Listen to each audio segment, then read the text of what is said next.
Hi అండి అందరికీ very good morning. ఏంటి పూసలు చూపిస్తుంది అనుకుంటున్నారా? అవునండి, ఈరోజు అయితే బ్యూటిఫుల్ శారీతోనైతే మీ ముందుకు వచ్చేసిన. నేనైతే 2 శారీస్కి చీర కుచ్చులు అయితే వేసిన అండి. మీకు చూపిద్దాం అన్నట్టయితే ఈ వీడియో అయితే అప్లోడ్ చేస్తున్నా. చాలా అంటే చాలా బాగా వచ్చినాయి. డిజైన్ అయితే 2 చీరలకైతే సూపర్ వచ్చినాయి. ఒక చీరకైతే న్యూ మోడల్ వేసిన, ఒక చీరకైతే సింపుల్గానే వేసిన. 2 చీరలు అయితే అదిరిపోయినాయి, చాలా బాగుంది. మీకు చూపిద్దాం అన్నట్టయితే ఈ వీడియో తీస్తున్నా. మీలో ఎవరైనా వేయించుకోవాలనుకుంటే ప్లీజ్ అండి నాకు కామెంట్ చేయండి, ఓకేనా? చీరలు చూడండి ఎంత బాగున్నాయో. ఒకటైతే హెవీగా ఉంది, ఒకటైతే నార్మల్ ఉండే శారీస్. నార్మల్ ఉన్నదానికి సింపుల్గానే వేసిన, హెవీగా ఉన్నదానికైతే చాలా బాగా వచ్చినాయి. పోల్స్ పెట్టి అయితే చాలా బాగా వేసిన. డిజైను చాలా బ్యూటిఫుల్ లుక్ ఉంది. నాకైతే ఎంత నచ్చిందో, నాకు వేసుకోవాలనిపించింది. అంత బాగా అయితే వచ్చింది డిజైన్, చాలా బాగుంది. చూడండి మీరు ఎంత బాగుందో.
చూసినారా ఎంత బాగున్నాయో, చాలా బాగున్నాయి. ఇప్పుడు సింపుల్ శారీస్కి అయినా సరే హెవీ లుక్ వచ్చేటట్టు అయితే ఈ శారీ కుచ్చులు అయితే ప్రతి ఒక్కరు డిజైన్ అయితే చేయించుకుంటున్నానండి. హ్యాండ్ వర్క్ కదా, తొందరగా అయితే ఊడిపోవు. పల్స్ అయినా సరే, ఈ థ్రెడ్ వర్క్ అయినా సరే, ఏదైనా చాలా స్ట్రాంగ్ ఉంటుంది.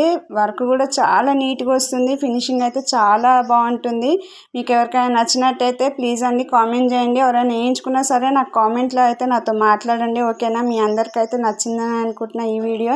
నచ్చితే మాత్రం ప్లీజ్ అండి ఒక లైక్ చేయండి. వెళ్తూ అయితే ప్లీజ్ అండి ఒక లైక్ అయితే చేయండి. సబ్స్క్రైబ్ చేసుకునేది అయితే మర్చిపోవద్దు, ఓకేనా? చూడండి ఎంత బాగున్నాయో. ఫైనల్ లుక్ అయితే ఇలా వచ్చింది, చాలా బాగుంది. నాకు ఈ డిజైనే చాలా బాగా నచ్చింది, ఓకేనా? మా వదిన కూడా వచ్చి నాకైతే హెల్ప్ చేసిందండి. మా వదిన వస్తుంది శారీ కుచ్చులు వేసేటప్పుడు అయితే మా వదినను కూడా నేను పిలిపించుకుంటా. ఇద్దరం కలిసి అయితే చేసుకుంటాము, ఓకేనా? చూడండి ఇట్లున్నాయి. ఓకే, బాయ్ అందరికీ. Thanks for watching.